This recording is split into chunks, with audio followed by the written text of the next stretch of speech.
With all of the ecological problems of today's water supply, one easy, inexpensive part of the solution is to plant rain gardens. Anyone can create them, and they are an aesthetically and environmentally friendly option to grass. Rain gardens work by absorbing water runoff, and as the water drains through the soil, the pollutants are filtered out before they reach our water supply. Rain gardens not only cleanse water, but when placed in the context of art, community, history, and the ecosystem as a whole, can restore balance to many areas of life.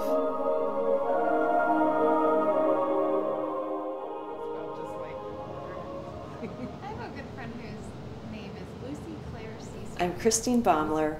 I'm an environmental artist, and I also teach in the Department of Art at the University of Minnesota. I facilitated the artistic collaboration on the Eastside Gateway Rain Garden project. The Rain Garden is located in St. Paul, Minnesota, at the entrance to the Bruce Vento Regional Trail. Over the past 15 years, I've worked on a constellation of environmental art projects in my watershed in St. Paul. I've been involved in the restoration of the Bruce Vento Nature Sanctuary since its beginning in 1997 as a member of the Lower Phelan Creek Steering Committee. I was aware of the intention to transform the site between the parking lot and the nature sanctuary into a demonstration rain garden. The idea was to introduce people to the concept of rain gardens and to inspire them to create one in their own backyard. With the dedication of a number of partners, we were able to transform the site into an environmental and aesthetically pleasing project which will impact water quality in the watershed adjacent to the Mississippi. During the spring semester of 2007, I taught a class called Art and Social Engagement. And each one of our students was able to choose an area of personal interest for them that had some type of public or political engagement with the outside world, preferably maybe something outside of what's the normal area that we view the arts to be involved in. I wanted to work on something that was ecological, something that possibly maybe had to do with the river, and I was lucky enough to work with Christine on a project that she started that's a rain garden in St. Paul. The Eastside Gateway Rain Garden incubated and grew from discussions we had in class and the contacts we made within the community.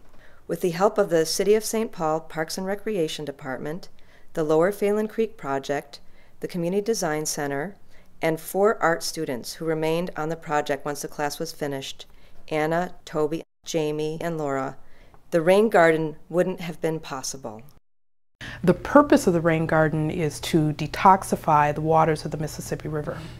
It is a sort of ecological and aesthetic solution to treating rainwater runoff. The water that comes off an asphalt parking lot or street or sidewalk drains into the landscape and eventually drains into the Mississippi River. The thing that drew me to the rain garden was the combination of both the ecological and the aesthetic goals that it had. The site, when we first went, it was a very industrial site. There was rubble everywhere and gravel, and it was really noisy. There's a freeway overpass, and then underneath is a train, and there's a big billboard. And so it was a very industrial, urban, kind of gritty looking site. From the beginning, we were in contact with ecologist Amy Middleton from the Lower Phelan Creek Project to work as the technical overseer and plant designer. Ruth Murphy from the Community Design Center to connect us with Youth Conservation Corps interns and the City of St. Paul for the paving of the bike trail. This came out of a trail connection. There's a trail now that is connecting to the Bruce Vento Nature Sanctuary from Sweet Hollow Park. When the trail piece went in, we made an important component and decision, let's put in a rain garden at the same time. The bulldozers are there, let's do this. So it was sort of a push to take advantage of the construction that was going on.